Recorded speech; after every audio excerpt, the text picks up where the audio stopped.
네, 오늘 금요 기도의 타이틀이 사람보다 하나님을 먼저 생각하라. 사람 있고 하나님이 이렇게 있습니다. 여기서 이제 저는 이제 좀 더 이해하기 쉽게 이제 여기다는 선을 붙였고 이제 하나님에 대한 의를 이렇게 붙였는데요. 선이 먼저일까? 의가 먼저일까? 사람이 먼저일까? 하나님을 이렇게 먼저 이렇게 일까? 그래서 오늘은 하나님을 먼저 우리가 생각하는 삶을 살아야 되지 않나 그런 어떤 관점에서 또 말씀도 나누고 그러도록 이렇게 하겠습니다. 여러분 어떤 것 같습니까?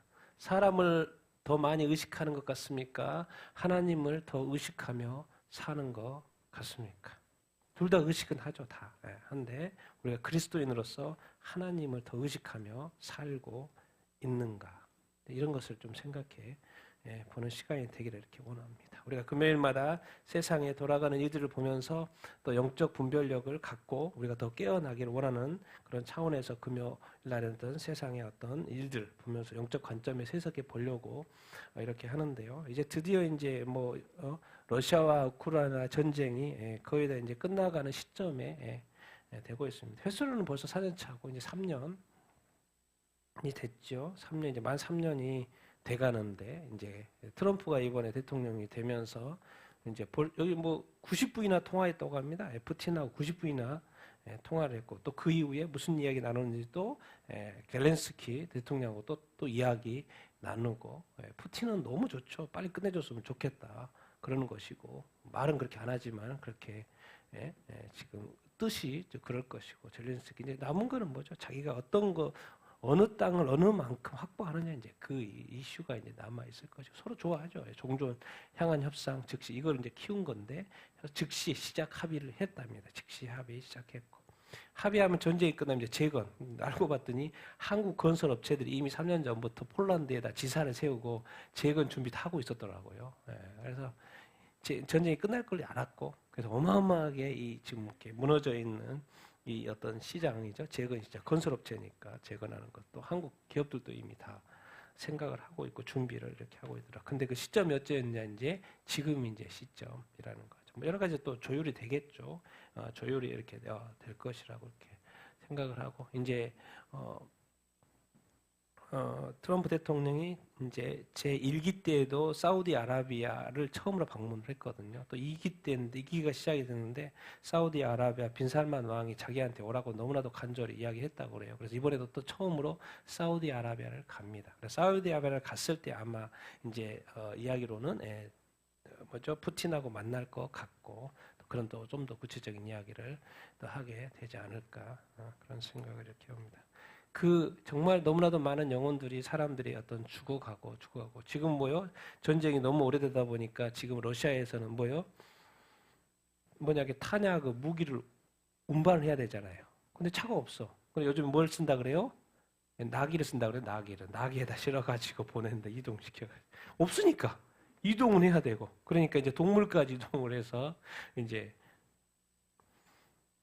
운반해야 될 정도로 지금 바닥이 나고 있는 거죠. 바닥이 나고 있는 그런 현실 이렇게죠. 그리고 어쨌든 중요한 것은 수많은 사람들이 죽어가고 있으니까 전쟁은 빨리 끝나야 이렇게 하겠죠. 페북에 이제 우리 마크 저커버그죠. 페북에 어떤 인스타에 페북의 주인 회사 이름 이제 메타로 바뀌었는데.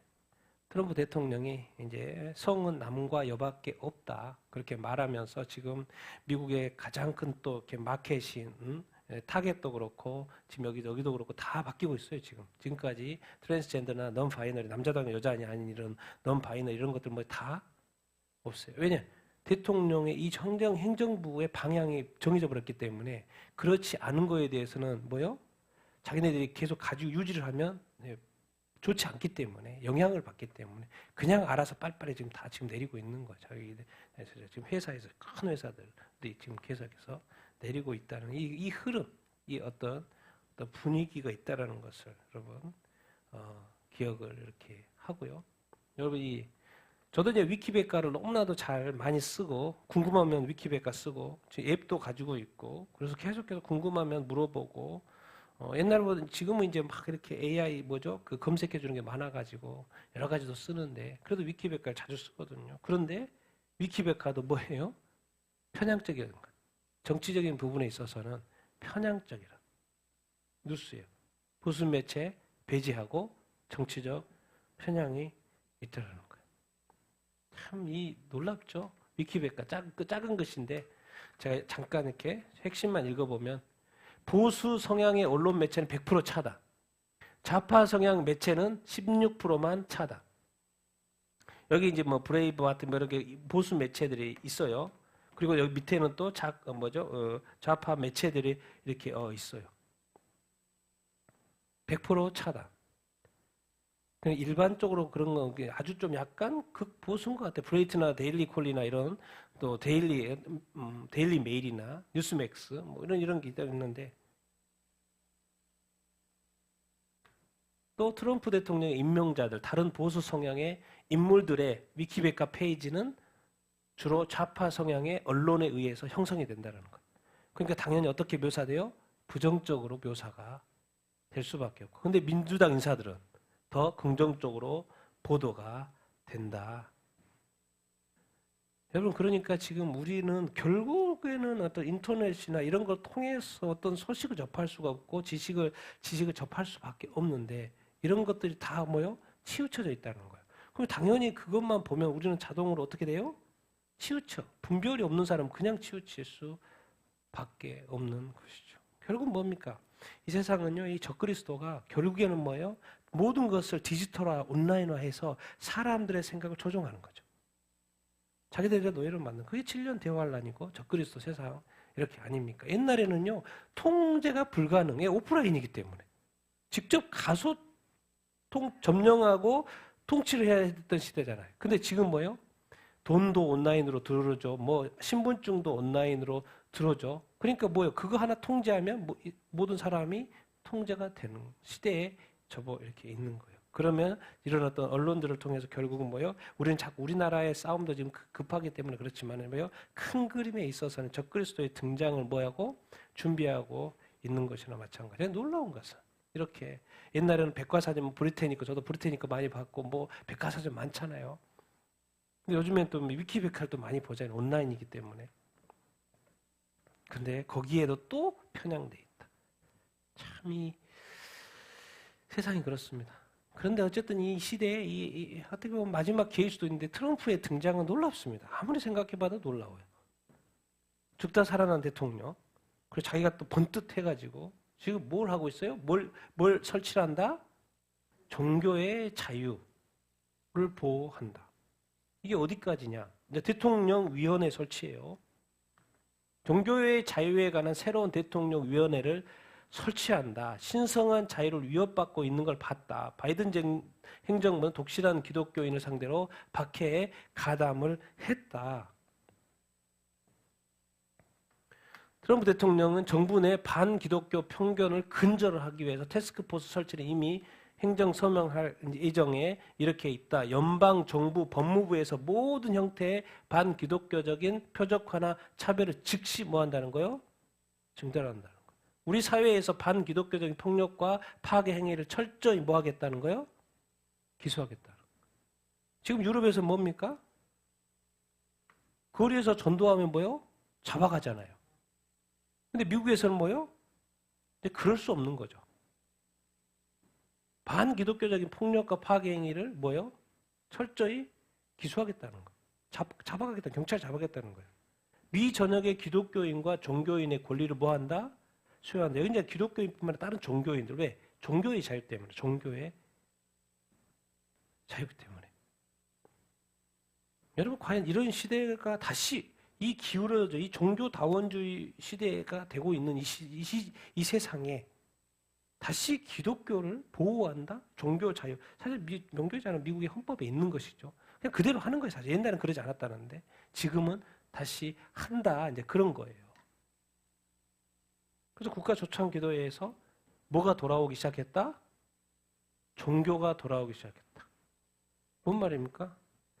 지금은 다 종교는 버리고 떠나고 무시하고 결국 종교는 신인데 신을 섬기는 건데 무시하고 버리고 떠나고 다 세속화되고 세상 사랑하고.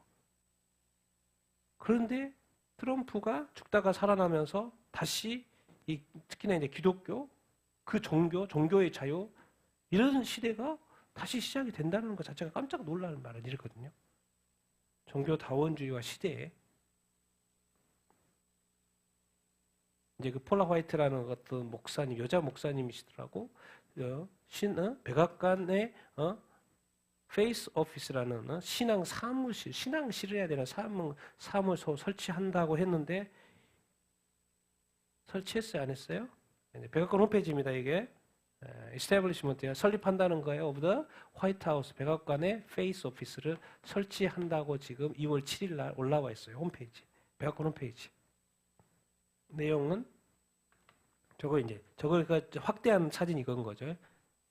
이 목사님이 폴라 화이트 목사님이고 백악관입니다. 대통령이고 모두가 대통령을 위해서 기도를 하고 있어요. 트럼프 백악관 내 신앙사무소 신설. 이걸 보면서 누구 생각이 납니까? 노예 해방을 했던 링컨 대통령. 백악관을 기도실로 만들고. 어떻게 이런 시대가 있을 수 있지? 제가 볼 때는 불가능하다고 생각을 했는데 트럼프가 대통령이 되면서 백악관에서 기도를 해요. 정말 유럽이 보면 깜짝깜짝, EU가 보면 깜짝깜짝 놀랄 거예요. 자기네들은 교회를 지금 떠나고 버리고 우리는 인권 그러고 있는데 다시 교회 기독교 하나님 어떻게 생각하고 있을까요? 유럽 교회들 수장들은 종교 자유를 보호하고 반기독교에 대응하는 신앙실 페이스 오피스. 미국 대통령으로서 헌법과 법률에 의해 부여된 권한을 따라서 가정을 강화하고 종교의 자유를 보호하는 종교기관들을 뭐한다? 지원한다. 나는 이제 트럼프 대통령 그렇다는 거예요. 기도하는 자리에서 화평케 하는 자는 복이 있다는 성경 말씀이 있는데 자기가 이제 대통령직을 마무리하고 가장 위대한 업적 중에 하나로 화평케 하는 자고 하나 되게 한 사람으로 평가받기를 원한다. 그런 이야기를 이렇게 하고 있습니다. 놀랍지 않습니까? 놀랍지 않아요? 그런데 이제 교회 목사님이세요. 지난주 설교 시간에 말씀했어요. 목사가 교회에서 때로는 뭐가 필요하다? 교회에 뭐가 필요하다? 폭력이 필요하다. 뭔가 교인들로 하여금 폭력을 써도 된다는 것처럼 말을 하고 있는데 그 폭력의 대상은 누구예요? 일론 머스크의 나지 효율성 정부에 뭐로 표현하고 있다? 악마라고 표현했다. 이것 때문에 미국이 난리 난 거예요. 그리고 교회 웹페이지가 어떻게 됐어요? 웹페이지가 폐쇄될 정도로. 지금 트럼프 대통령이 돼가지고 효율성 정부로 해서 그동안에 뭐 잘못된 모든 것들 다 바로잡으려고 하고 있는데 이거를 이제 트럼프 정부를 싫어하는 사람 목사님이겠죠. 반트럼프 쪽이겠죠. 근데 지금 효율성 정부 뭐 이렇게 하면서 해가는 것을 어디라고 표현해요? 악마라고 표현을 하고 있어요. 하나님과 악마, 지금 하나님의 어떤 종교 자유 기독교를 바로 세우려고 하는데 그쪽에 보고 이제 뭐라 그러는 거예요?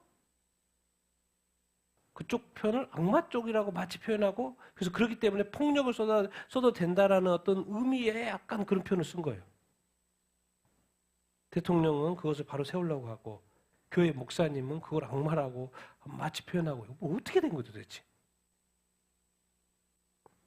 이게 바로 지금 교회의 현실이에요. 미국 교회 현실이고 유럽 교회 다 그렇다는 건 아니죠. 분명히 잘 들으시고 이 현실 그것을 목사님이 주일날 강단에서 설교를 해요. 대통령은 자기 사무실에 신앙사무소를 만들고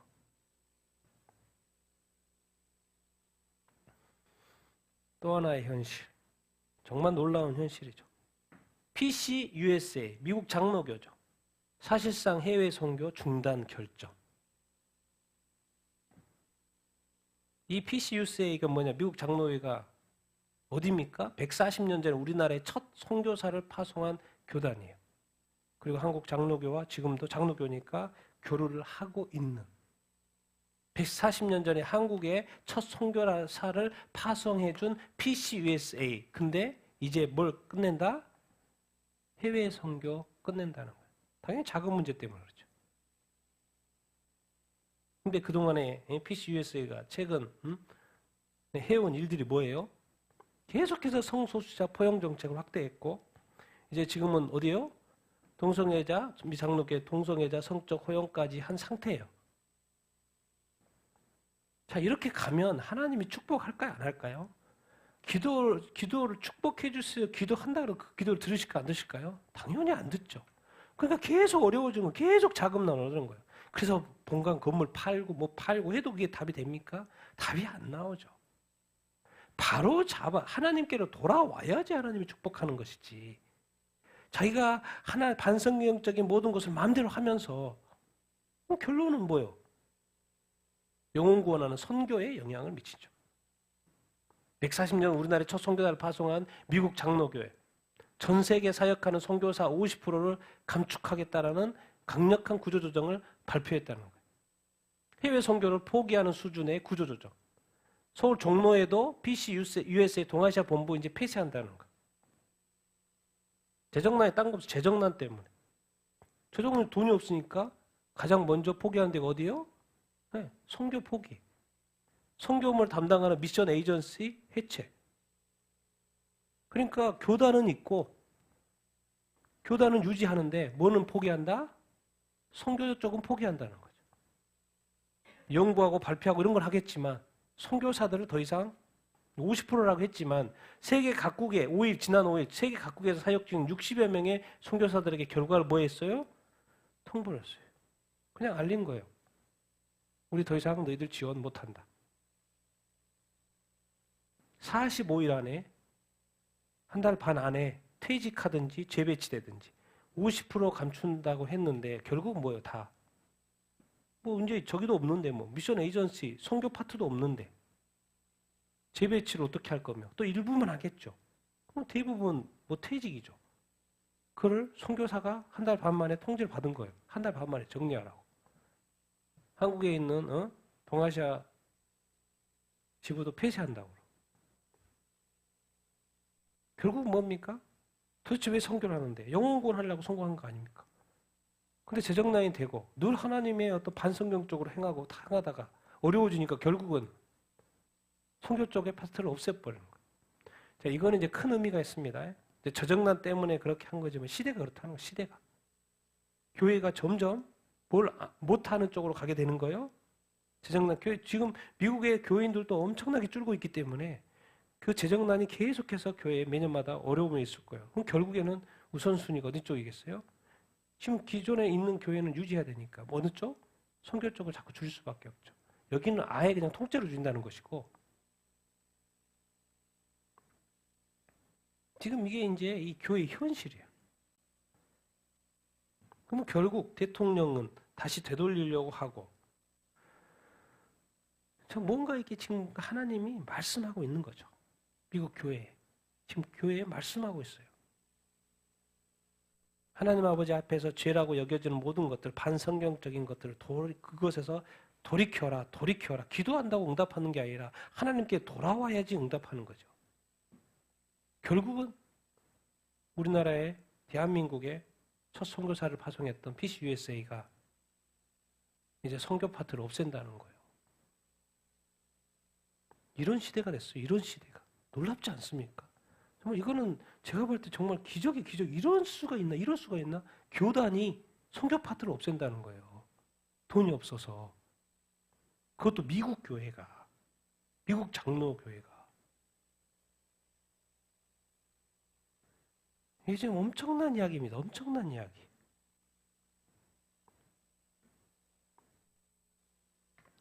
이스라엘 이야기 가서 하마스가 이번 주 토요일 날 내일이죠. 인질 석방 안 하겠다 이렇게 말하는 거예요. 이스라엘이 뭘 이렇게 약속을 안 지켰다 하면서 하마스가 토요일 날 이번 주 내일 안 하겠다 그렇게 말을 한 거예요. 난리가 난 거죠. 그러니까 벌써 깨지나? 벌써 휴전 협정이 깨지나? 그런 줄 알았는데 아니다. 빨리 이스라엘도 3명 석방하면 하마스 휴전 계속 된다. 뭐 계속 이야기하고. 근데 이제 이번에 4차로 이렇게 인질들이 이렇게 왔는데 건강 상태가 아주 안 좋았죠. 그게 앞으로 되는 인질들은 건강 상태가 좋지 않을까 그런 예상도 되는데 어쨌든 안 한다고 그랬어요. 그런데 미국 트럼프 대통령이 뭐라 그랬어요? 몸풀 놓은 거예요? 15일까지, 내일까지 인질 석방 안 하면, 여기서는 이제 말을 더한 것 같아요. 3명 말고 그냥 다, 남은 인원 다 해. 안 하면 뭐예요? 불바다로 만들어버린다고. 가자지구를. 트럼프는 명확합니다. 할까 말까 이런 고민이 없어요. 적의 어떤 적의 의식이 분명해요. 약속을 지켰으면 약속을 지켜야지. 그래서 깜짝 놀래서 하마스가 다시 석방할게요라고 나왔어요. 15일 날 인질 석방할게요라고 나왔어요. 트럼프는 딱 2가지입니다. 지금 이스라엘과 관련해서는 가자 지구를 거기를 놔두면 계속해서 하마스는 존재하는 것이고, 그럼 존재하기 때문에 계속해서 이스라엘은 뭐가 되는 거예요? 어려움이 또 발생했다는 걸 알고요. 그러니까 거기를 완전히 새롭게 한다는 것이고, 이란이 존재하고 이란이 존재하는 게 괜찮은데 이란이 핵을 가지면 또 그것이 또 문제가 되고 또 평화가 안 돼요. 그러니까 결국 이제 이란의 핵을 제거할 수밖에 없는 상황. 그래야지만 이스라엘의 진정한 그 평화가 온다는 생각을 하고 있는 것이죠. 가자지구 이제 매입해요. 이제 매입이라는 단어를 쓰고 있어. 트럼프가 가자지구 매입하겠다는 거. 그 중동 국가들하고 협력해서.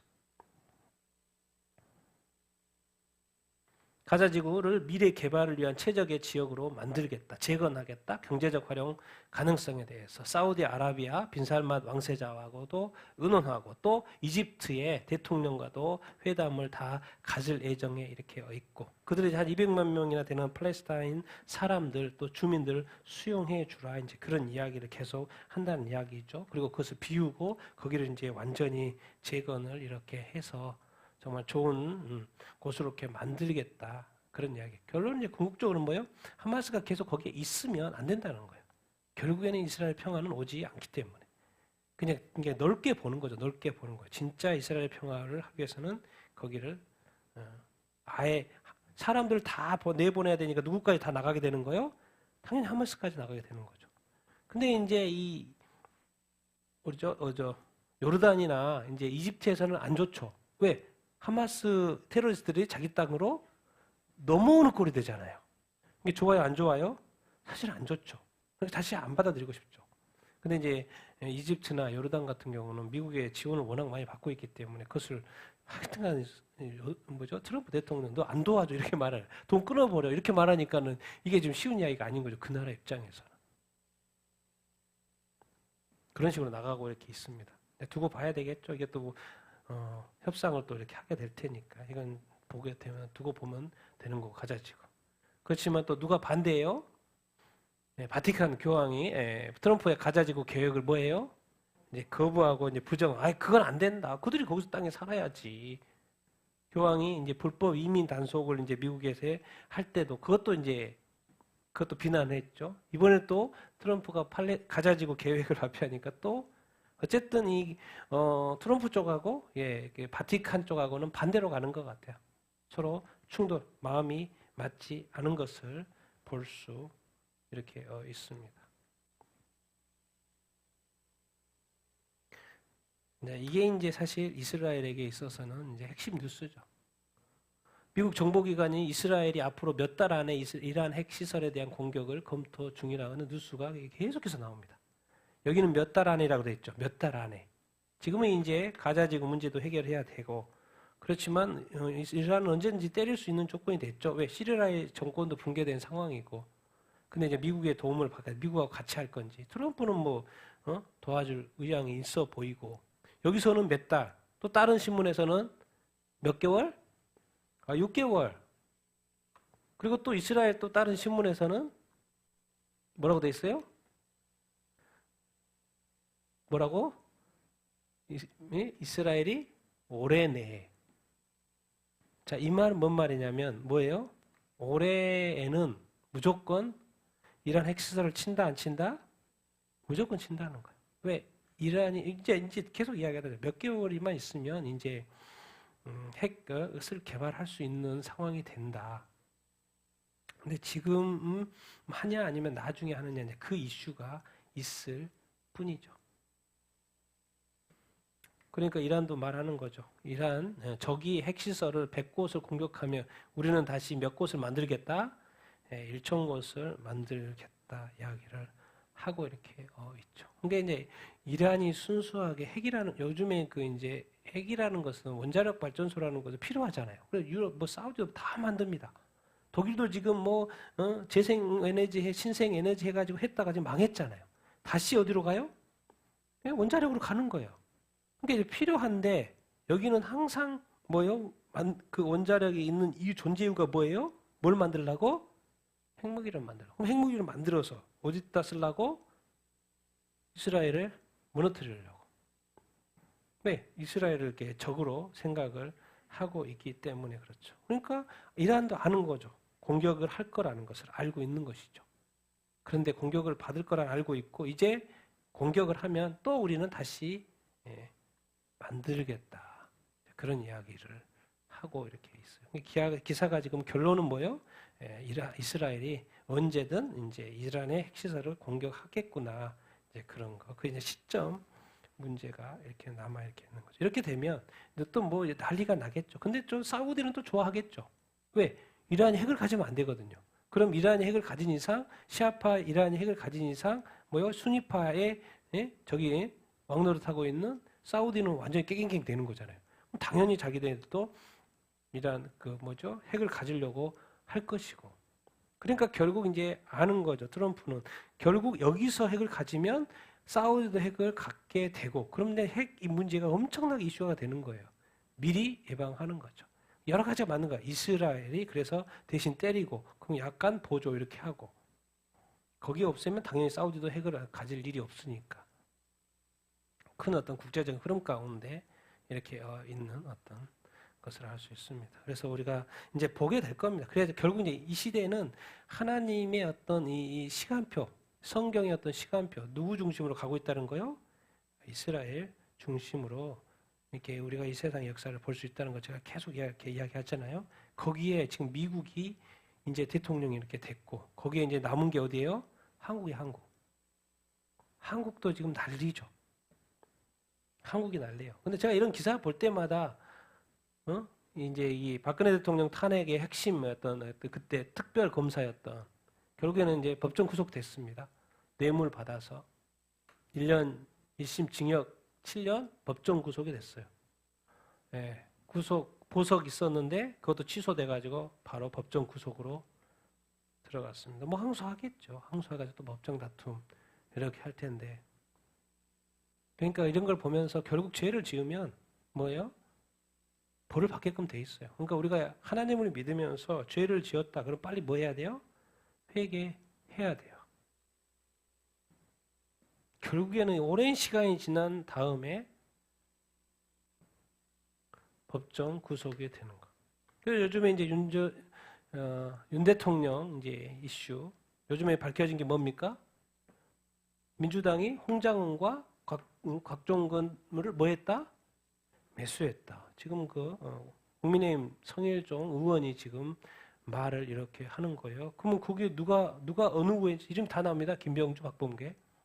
당연히 아니라고 뉴스가 나오죠. 자기네들은 안 했다고 뉴스가 이렇게 나오죠. 어떻게 매수했지? 다 나옵니다. 요즘에 뉴스요.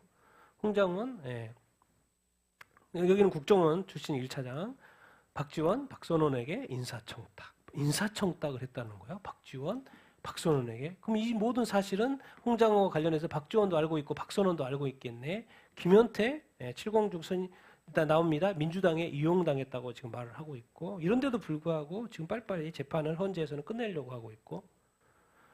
자, 국정원장이 말하는 거예요. 국정원장 홍장원 전 1차장이 뭐예요? 박지원, 박선원에게 몇 번 인사청탁했다?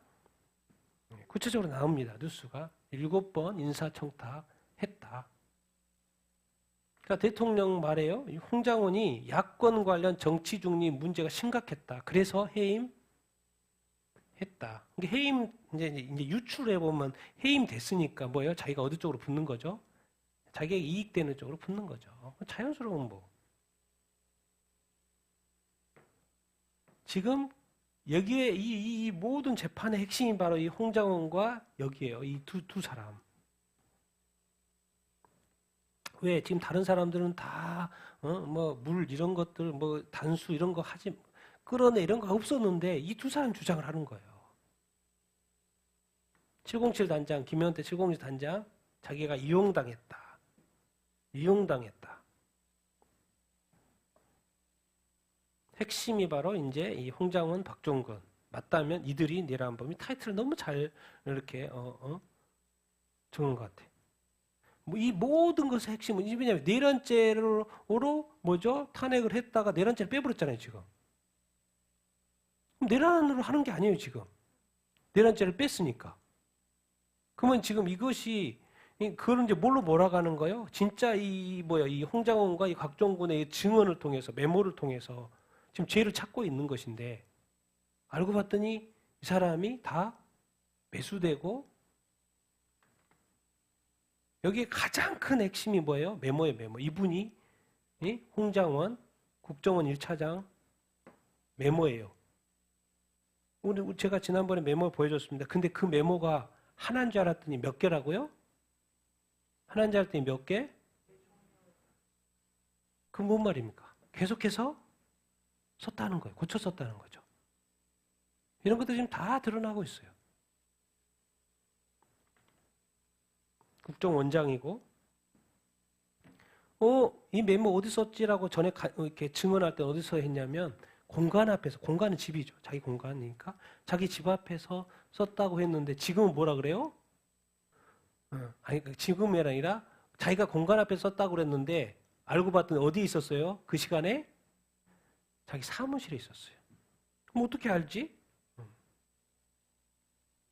홍장원 국정원 1차장이 메모 작성 시점이 공간이 아닌 어디였다는 거요?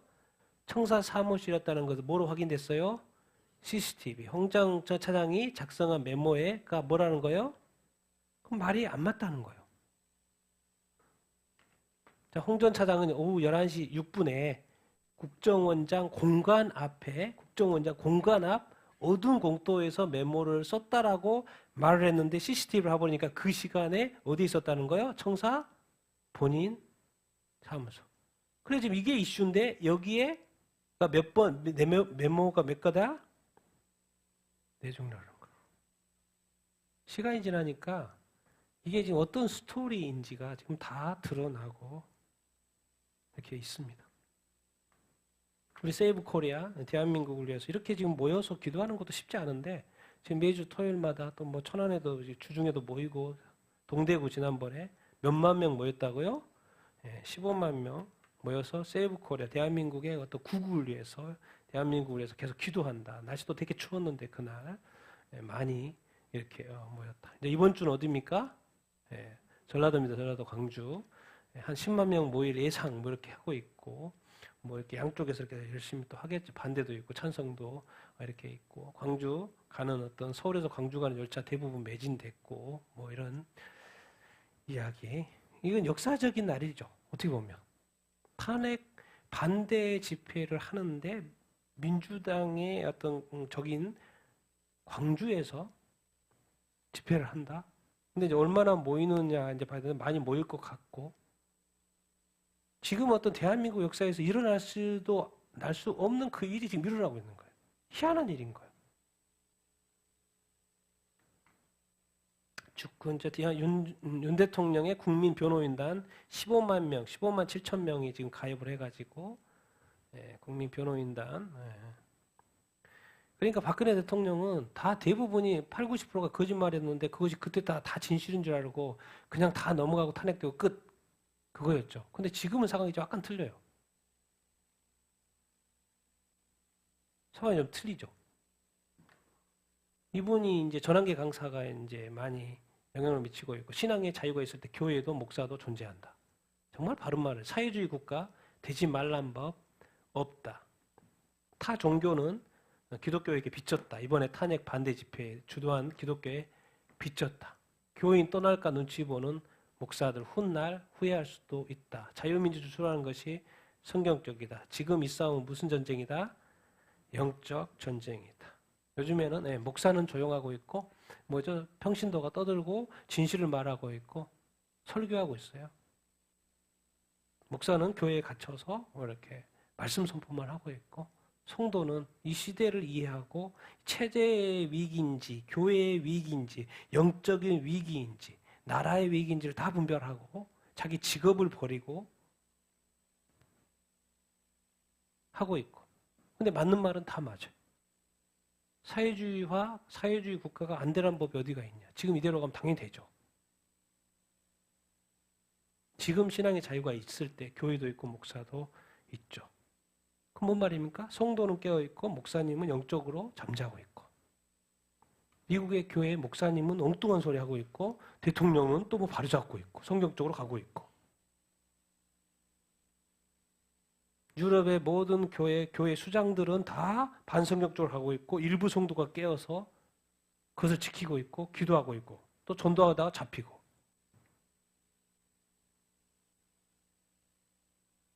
뭐하고 똑같습니까? 예수님이 2000년 전에 왔을 때 예수님을 잡아 죽이는 역할을 했던 그 누구예요? 바리새인과 서기관들, 또 누구예요? 종교 지도자들, 대제사장들, 유대교의 핵심 멤버들이 누구를 선동해서?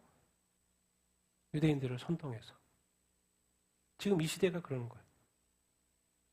교회 수장들이 분별을 못하고 결국 성도들을 인도하고 있는 거예요. 그러니까 자기네들도 구덩이에 빠질 것을 알고 다른 성도들도 구덩이에 빠뜨리려고 하는 거예요. 자기도 천국 안 가면서 성도들도 천국 못 가게 막는 꼴을 예수님 말했잖아요. 똑같이 이 시대가 교회 지도자들이 하고 있죠.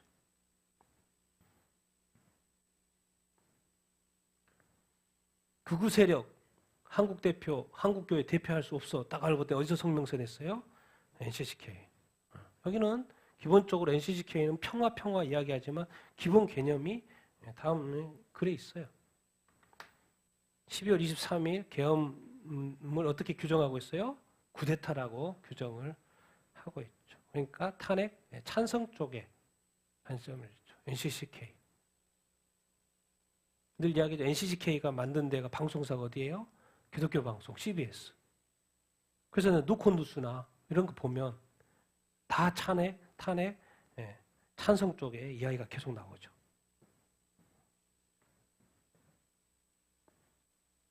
그런데 놀라운 것은 정말 이런 거 보면 슬퍼요, 슬퍼. 감신대 학생들이요. 감신대 학생들 탄핵 반대 시국선언. 내용 뭐예요? 총장을 비롯하여 시국선언을 했어요. 탄핵 찬성이죠. 21명의 교수. 총장, 교수들은 탄핵을 뭐예요? 찬성을 하고. 학생들은 뭐예요? 반대를 하고. 어떻게 꼬꿀래도 가르쳐야 될 교수들은 찬성을 하고 배워야 될 학생은 반대를 하고. 그럼 도대체 그 학교가 어떻게 되는 거예요? 이 세상의 일도 분별하지 못하고 뭐가 옳은지 그른지도 분별하지 못하고 이 세상의 이 시대의 어떤 영적인 현실이 어떤지도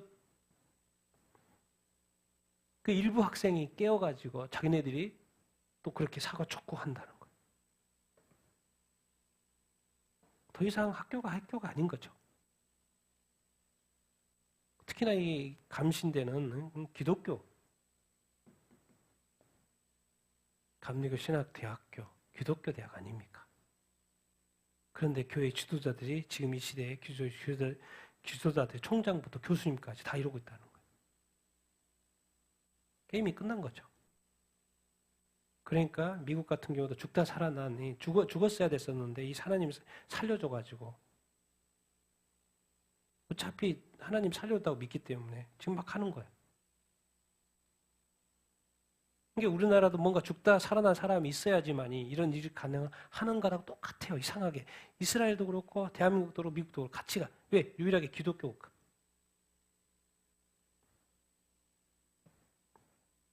이게 이 기독교의 현실이에요. 학교의 현실이에요. 여기 미래가 있겠습니까?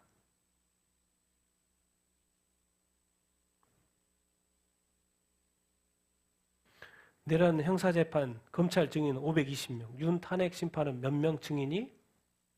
10명. 빨리빨리 끝내고 싶은 거예요. 이번에도 그나마 지금 8차 변론 끝났고 9차 변론 2월 18일에 있나는데 3명 10차까지 해가지고 이틀 해가지고 3명 더 이제 증인 채택이 돼서 다행이긴 합니다. 핵심 증인들이 나올게 되니까. 이렇게 서두를 일이 없는데 막 서둘려요. 그러니까 이제 대통령 이제 이거 18일 날 변론기일이 추가됐다. 여기서 끝내는 줄 알았더니 또 추가됐어요. 그러니까 지금 헌재가 윤 대통령 측에서는 변호인단에 말하는 거죠. 이거 지금처럼 위법하고 불공정 심리 계속하면 중대한 결정을 하겠다.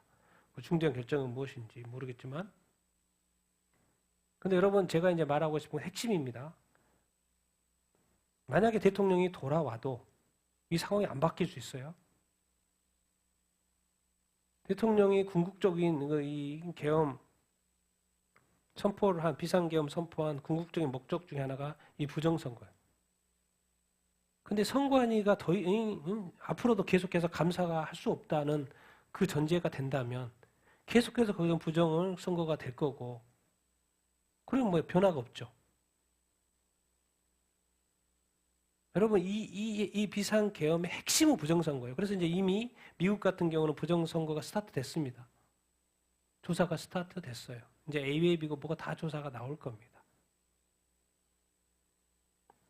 이 사건의 본질은 부정선거예요.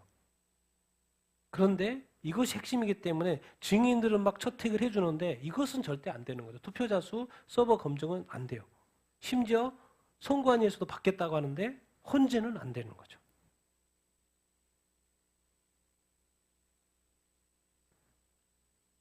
자, 공병호 박사님 늘 이야기하고 있는 거 2017년부터 2024년까지 어떻게 조작됐는지 계속 다 말 나고 있죠. 부정선거 말하는 거예요. 이게 부정선거 하기 때문에 이런 게 나오는 거죠. 그러니까 접어지지 않는 투표지가 이렇게 많은 거예요. 투표소마다 접어지지 않는. 당연히 한 사람씩 투표하고 저도 투표하지만 접고 넣죠. 근데 구멍이 조그만하잖아요. 그래서 보통은 안 보이게 하려고 접고. 근데 한 번도 접어지지 않는 이런 수많은 투표들이 투표장에 나와서 저기를 해요. 검표가 돼요. 놀랍죠? 근데 우리는 이상하지 않아.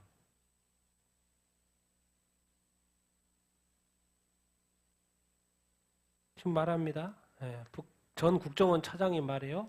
선거의 침투, 해커, 통합선거의 명부 다 변경 가능하다는 거예요. 게임 끝난 거죠. 비밀번호도 간단하고. 그럼 계속해서 해킹을 해서 누군가가 이거 했다는 거죠. 가능하다잖아요. 김미영 박사님, 자, 저기 부정선거를 이해하려면 이 조직, 이 단체들 다 알아야 됩니다. 회사들을. 핸디소프트가 어디예요? 그 뭐죠? 우체국을 통해서 등기 번호가 나오고 뭐요? 다 그 보내잖아요. 사전 선거한 것에 대해서 투표하는 거기에 시스템 어떤 프로그램 어디예요? 핸디소프트, 다산네트워크, 한국전자투표, 중앙선관위, AUF, CCP, USAID 지금 미국은 이제 USAID는 너무나도 이렇게 지금 거의 폐쇄 개념으로 이렇게 갖고 근데 여기에 키맨이 한국전자투표에 이 사람인데 누구예요? 어느 나라 사람? 중국인이요. 놀랍죠? 놀라워요.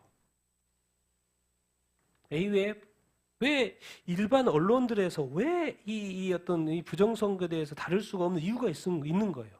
2014년도 AUF 고문단 참석자가 김무성, 박지원, 유인태 많이 들어보는 국회의원 이름이죠. 근데 거기에 신문사 허핑턴 포스트 코리아, TV조선, 중앙일보, 한국일보, 경향신문, 동아일보. 그럼 그들은 AUF를 아는 거죠. 왜? 고문단이니까. 그러니까 일반 언론에서는 이 부정선거에 대해서 지금까지 계속 다룰 수가 없는 거죠. 왜? 고문단 자체가 그 신문사들이니까.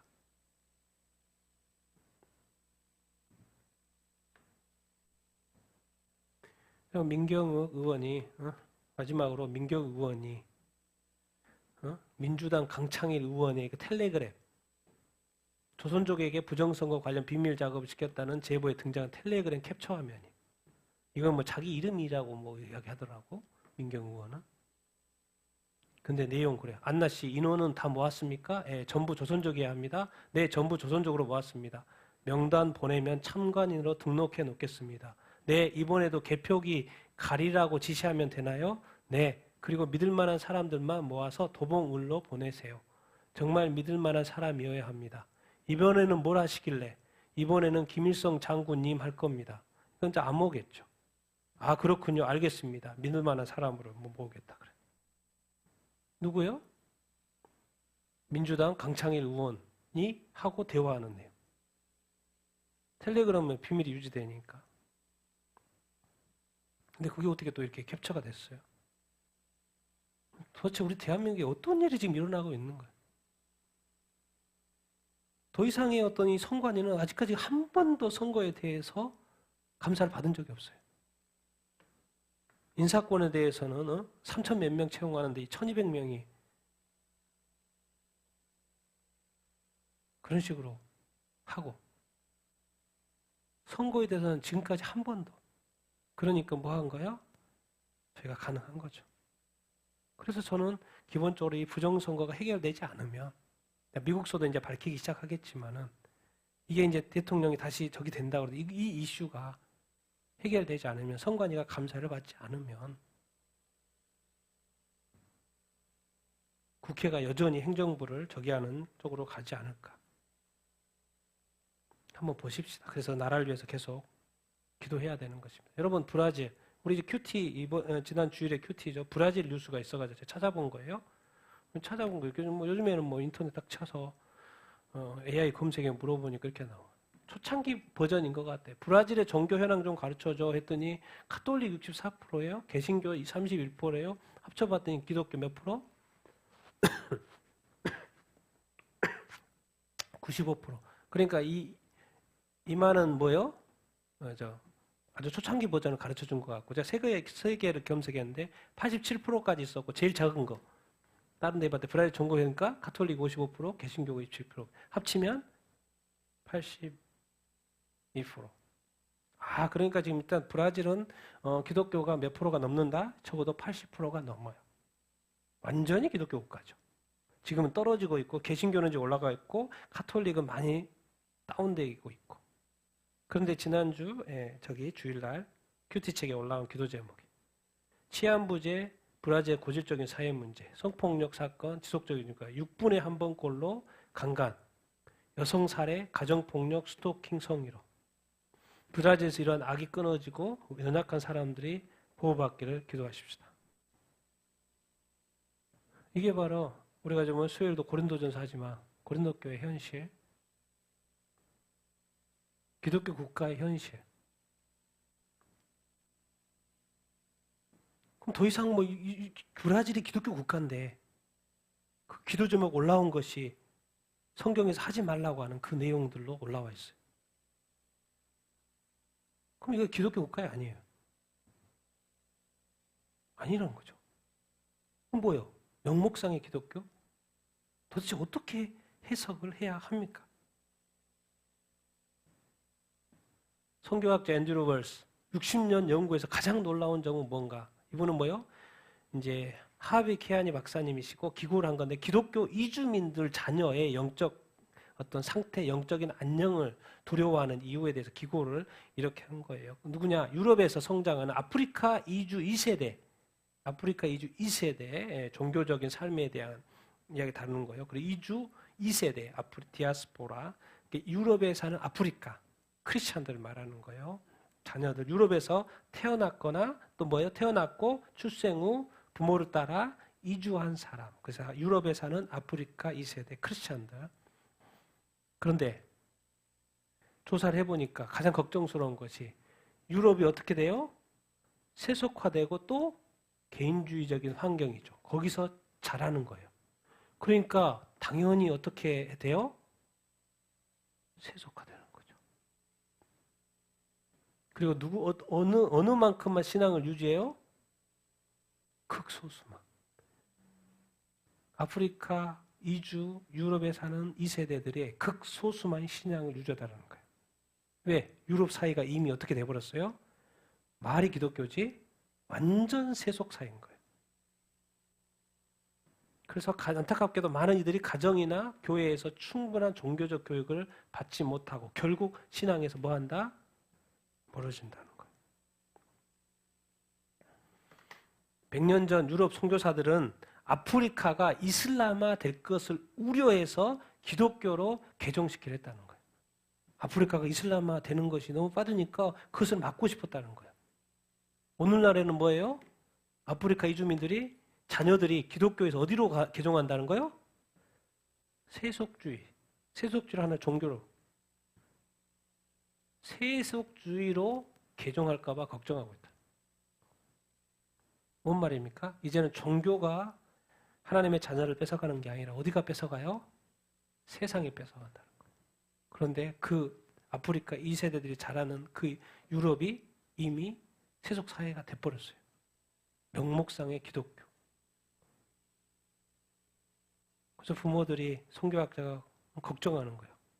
극소수만 남는다는 거예요. 그러니까 이제는 이 기독교인으로 살기가 쉽지 않은 거예요. 세상이 너무 그 기독교인들을 빨아들이기 때문에. 이러고 보면 위기 아닙니까? 위기 아니에요? 위기죠. 근데 왜 이런 일이 일어나지? 왜 유럽에서는 아프리카 2세들이 왜 이렇게 신앙을 아니 유럽에 왔으면 신앙을 더 잘 지켜야지. 또 더 같이 예배 드리고 해야지.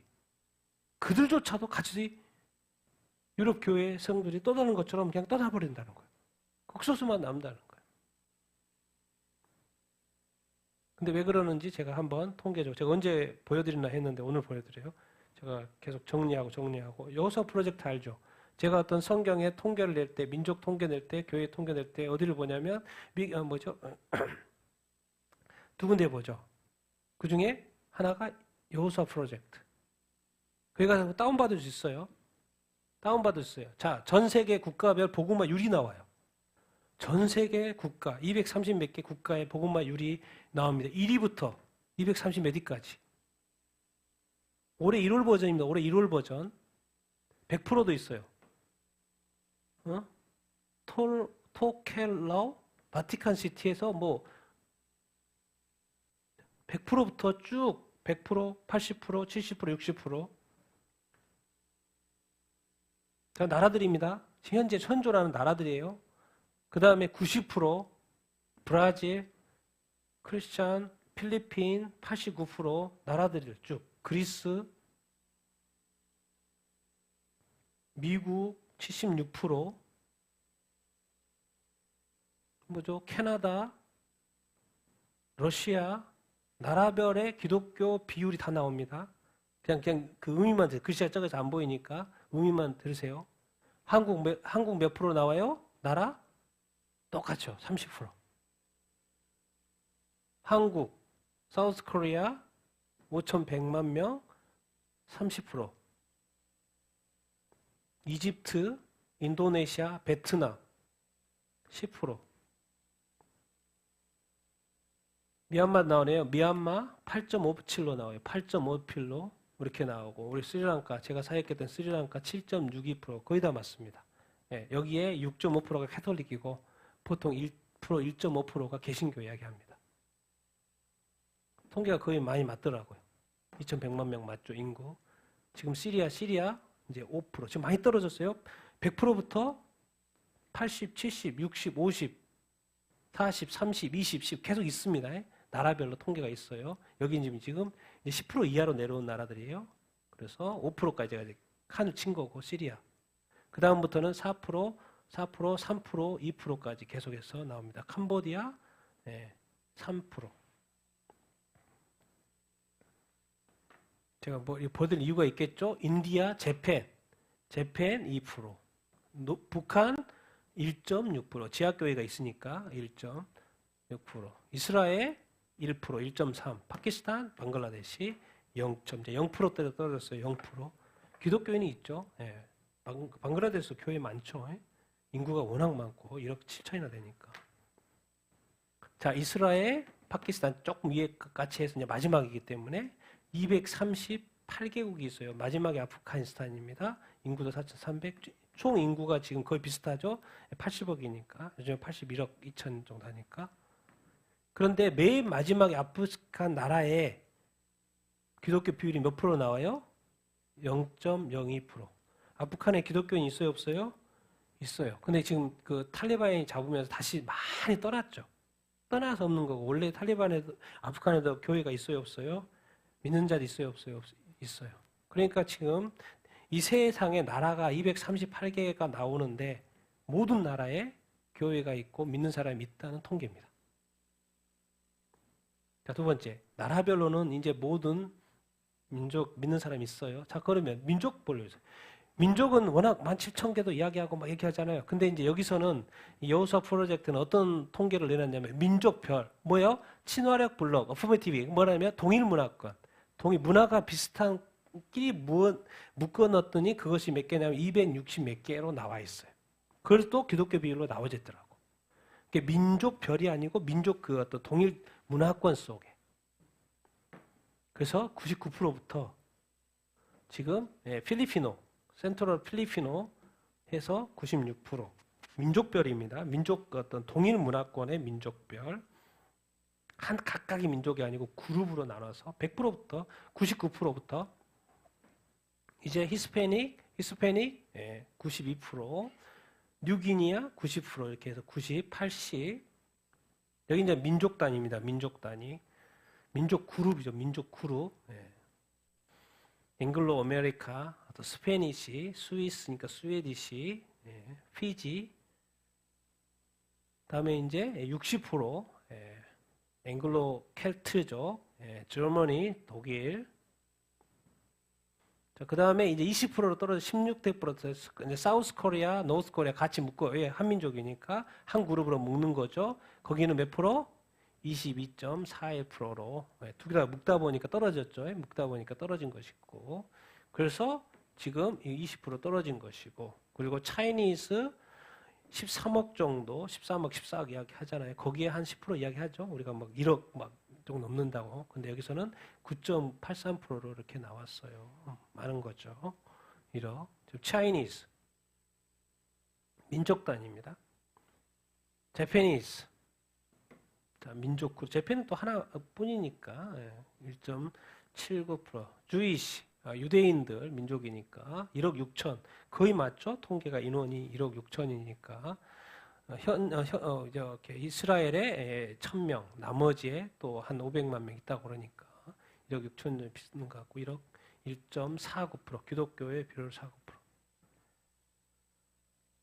그리고 이제 1%막 0%. 뭐 이렇게 쭉쭉 떨어지고요. 몽골이 복음화율이 되게 낮죠. 몽골 0.76% 기독교인 비율.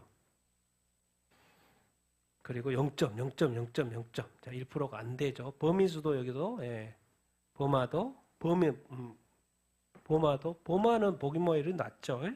버마족은 낮고 티베티 뭐 여기저기 쿠르드 낮죠. 복음화율이.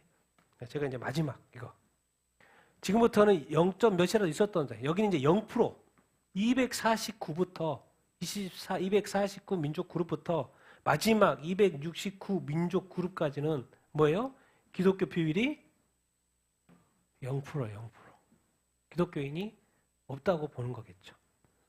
그러니까 지금 80억 인구입니다. 80억 인구 중에서 지금 이것만 제가 그래서 카운트를 해봤더니 기독교가 없다, 비율이 없는 걸로 나오는 민족만 해봤더니 5억 6천 정도 나와요. 5억 6천 정도.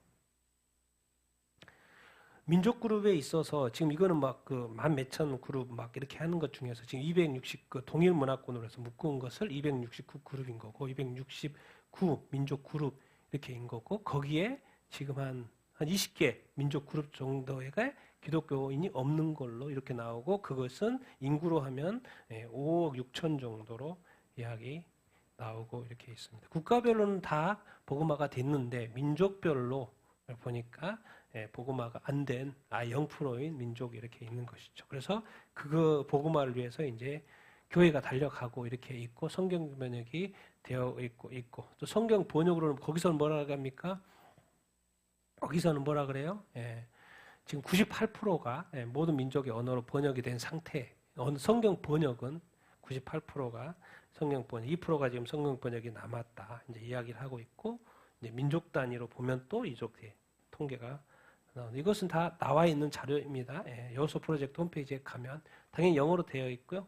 또 한글로 제가 번역한 것도 번역 이렇게 한 거고 이렇게 그렇습니다. 저 뭔 말입니까? 왜 유럽의 교회 2세대들이 그런 걱정, 미국의 왜 교회, 왜 장 목사님들이 왜 그렇게 왜 이렇게 깨어 있지 못하는 것인가? 왜? 뭔 말입니까? 이제 전 세계 모든 민족에게 뭐요? 복음화 되는 시점이 얼마 남았어요? 안 남았어요? 안 남았어요. 다 어디에요? 이제 5억 6천. 80억 중에서 81억, 80억 중에서 5억 6천. 그럼 이 속도는 빠를까요? 안 빠를까요? 복음화율은 엄청 빠를 겁니다. 왜? 지금은 옛날 시대가 아니에요. AI가 번역을 해주는 시대다. 성경 번역도 도와주고. 자, 이제 주님이 말씀하신 모든 민족에게 복음이 전파되는 그 통계가 지금 다 나와 있어요.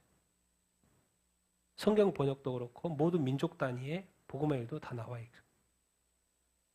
그러니까 우리가 지식적으로 이 세상에 어느 민족, 얼마나 민족이 있고 다 알고 있어요.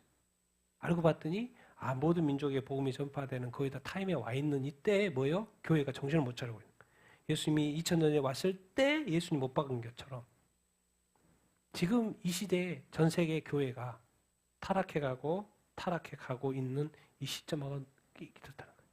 그때 이스라엘이 회복이 되고 이렇게 있고 여러분 그래서 지금은 뭐 해야 될 때예요? 깨어 있어야 될 때. 통계가 보여줍니다. 제가 이런 걸 번역하고 막 정리해보고 하면서 깜짝깜짝 놀래요. 지금은 뭐예요? 복음화, 민족 단위 복음화율을 높여야 되는 타임입니다. 복음화율이 낮은 데가 너무나도 많아요. 크리스마스 선물을 주고받으면서 그 크리스마스가 누구 생일인지를 까먹고 살아. 그리고 어느 순간 산타가 주인이 되어 있어. 세상의 문화, 세속화.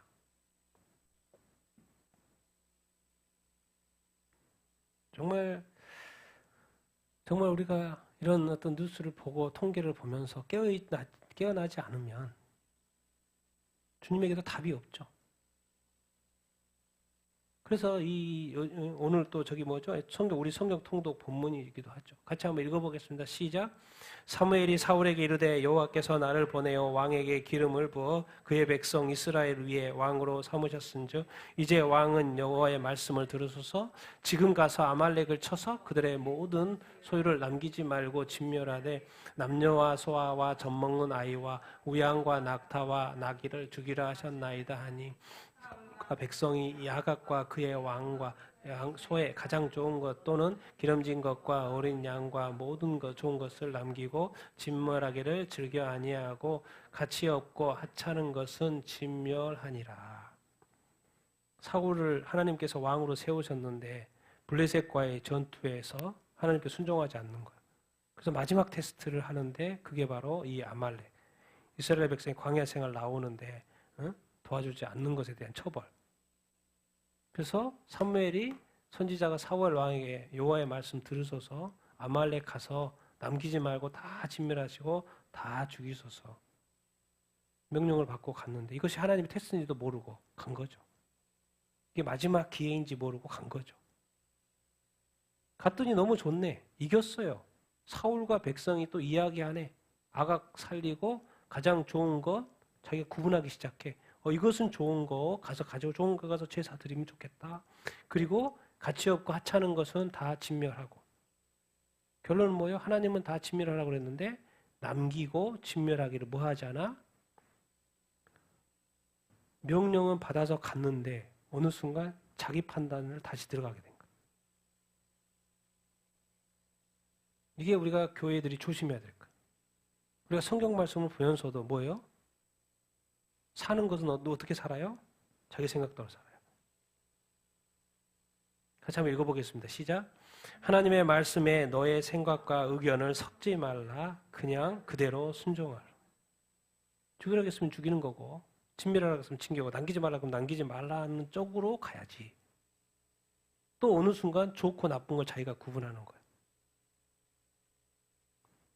이게 바로 상대적인 의, 절대적인 의, 그겁니다. 자, 마지막 말씀 읽겠습니다. 시작. 어찌하여 왕이 여호와의 목소리를 청종하지 아니하고 탈취하기에만 급하여 여호와께서 악하게 여기신 일을 행하였나이까? 사무엘이 이르되 여호와께서 번제와 다른 제사를 그의 목소리를 청종하는 것을 좋아하심같이 좋아하시겠나이까? 순종이 제사보다 낫고 듣는 것이 수장의 기름보다 나으니 이는 거역하는 것은 점치는 죄와 같고 완고한 것은 사신 우상에게 절하는 죄와 같음이라. 왕이 여호와의 말씀을 버렸으므로 여호와께서 왕을 버려 왕이 되지 못하게 하셨나이다 하니. 아말렉을 이렇게 남기지 말고 다 진멸하라고 그랬는데 왕이 이제 사무엘이 와서 그러는 거죠. 여호와의 목소리를 뭐 하지 않고 청종하지 않고 듣지 않고 탈취에게만 급급하여 여호와께서 악하게 여기시는 일을 왜 여기셨습니까? 하나님에게 악한 건 또 뭐예요? 하나님 말씀에 순종하지 않는 게 악한 거죠. 하라고 하면 해야 되는데 하라고 한 대로 안 하는 거. 하라고 하는 거를 해야지 그것이 선하고 하지 말라는 것 하지 않는 것이 하나님의 뜻이고 선한 것인데 하나님이 하라고 했는데 하지 않아. 하지 말라고 그랬는데 해. 그걸 뭐라 그래요? 악하게 여기신다는 거예요. 여호와께서 번제나 다른 제사, 하나님이 뭐 예배 싫어합니까? 당연히 좋아하고 제사 좋아하고 그 제사에서 올려드리는 그 향을 너무 기뻐하시죠. 근데 이번에는 그게 아니잖아요. 제사 드릴 때가 있고 또 말씀에 순종해야 될 때가 이걸 구분을 못한 거죠. 지금 섞어버렸어요. 여호와께서 그의 목소리를 청종하는 것을 좋아하심같이 좋아하시겠나이까? 순종이 뭐보다? 제사보다 낫고 듣는 것이 순양의 기름보다 낫다. 너무나도 중요한 진리를 우리한테 가르쳐주고 있어요. 이 23절이 아주 중요합니다. 그래서 거역하는 것은 뭐와 같다? 점치 있는 죄와 같고 완고한 것은 사신 우상에게 절하는 것 같다. 우리는 우상 숭배 안 하잖아요. 우리는 뭐야? 점 안 치잖아요. 그런데 뭐 하면 살아요? 거역하고 완고해요. 거역하고 완고하면 하나님의 말씀, 성경 말씀이 들려요? 안 들려요? 안 들리죠. 안 들리니까 뭐예요? 순종을 할 수 있어요? 없어요? 할 수 없죠. 왕이 여호와의 말씀을 버렸으므로 크리스찬이 하나님의 말씀을 버렸으므로 하나님께서도 왕을 버려 크리스찬을 교회를 버려. 합리적이잖아요. 논리적이잖아요. 우리가 먼저 버린 거니까. 하나님이 먼저 버리는 거예요. 사랑도 하나님 먼저 했고. 같이 한번 읽겠습니다. 시작. 하나님의 말씀을 버리는 것은 여호와를 버리는 것과 같다. 잘 듣고 순종하는 것이 축복받는 비결. 우리가 성경 말씀을 읽지 않고 모르고 그냥 넘어갈 것 같습니까? 하나님이 어떻게 살았는 삶에 대해서 평가한다고 그랬잖아요. 그래서 우리가 성경을 버리는 것은 지금 미국의 PCUSA 반성경적인 그런 어떤 동성애 목회자들을 허용하고 유럽이 허용하고 이 반성경 쪽으로 나가는 것에 대해서 그 말씀 고지 그대로 믿어야 되고 순종을 해야 되는데 그 말씀을 가지고 매일 설교하면서 강단에 서면서 뭡니까?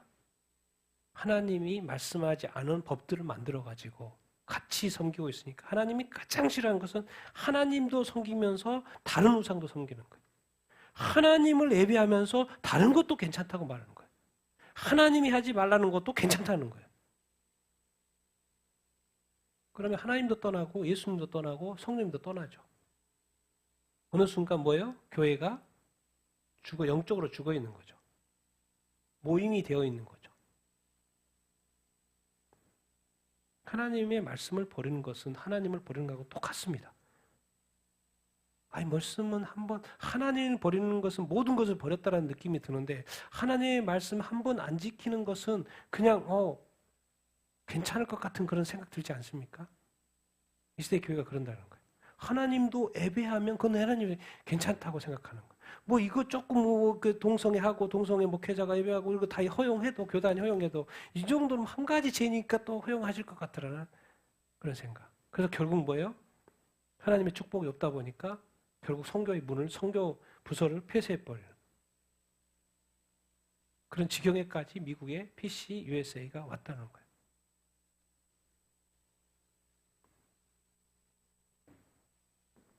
정말 이게 무섭고 떨리는 말씀. 하나님이 버리신다는 말씀. 하나님 왕이 사울 왕이 여호와의 말씀을 버리는 건 하나님을 버리는 것과 똑같다고 인식한다는 하나님. 그래서 왕은 사실 사울 왕은요 오랫동안 왕했어요. 여기서는 그냥 하나님이 왕을 버렸다고 했는데 왕이 버려서 왕이 되지 못하겠다는데 사울 왕은 오랫동안 왕했어요. 근데 그 왕이 됐는데 사울 왕에게 누가 떠났어요? 성령이 떠났어요. 왕의 자리에 있었을 뿐 하나님이 인정하는 왕이 아니었던 거죠. 우리 그리스도인들이 요즘의 교회와 목사들과 성도들의 삶이 다 교회에 다니는데 PC USA, UMC, 유럽의 교회, 영국의 성공회 다 교회예요. 근데 과연 교회에 하나님이 계실까? 반성경적으로 가는데? 근데 이것은 주님이 이미 경고했어요. 마지막 때가 되면 교회가 그럴 거라고. 남은 것은 내가 그러느냐 그렇지 않느냐만 남아있을 뿐입니다. 무서운 이야기예요. 우리는 점 안 친다, 교회가 점 안 친다고 교인 중에 점 친 사람도 있죠. 그러면 이제 그거는 정말 그건 악입니다. 하나님한테. 하나님의 분노를 일으키는 악이죠. 근데 점은 안 쳐. 그리고 우상 숭배도 안 해. 근데 마음에 감동과 변화도 없고 거역하고 완고해. 완고한 죄, 거역한 죄, 불순종한 죄가 우상 숭배하는 죄하고 똑같다. 점치는 죄하고 똑같다고 지금 말씀하고 있는 거예요. 우리는 지금 저만 치니까 우상 숭배 아니까 다 괜찮다고 생각하면서 사는 거예요. 이 시대 교회. 이제 신학교 가도 총장님도 그렇고 교수님도 그렇고 뭐가 옳고 그름의 판단이 안 되고 교회에 가도 교단 회의에 가도 반성경적인 결정을 그렇게 쉽게 하고 교회 안에 거룩이 떠나고 교회 안에 의가 떠나고 있는 그래서 소수의 사람들이 그것을 지킬 그런 시대가 돼가고 있습니다. 여러분 어느 자리에 서겠습니까? 여러분들 끝까지 하나님의 말씀을 그냥 무식하게 말씀대로 믿고 말씀을 지키는 여러분들이 다 되기를 예수님의 이름으로 축원드립니다. 그래야 삽니다. 그래야 구원받습니다.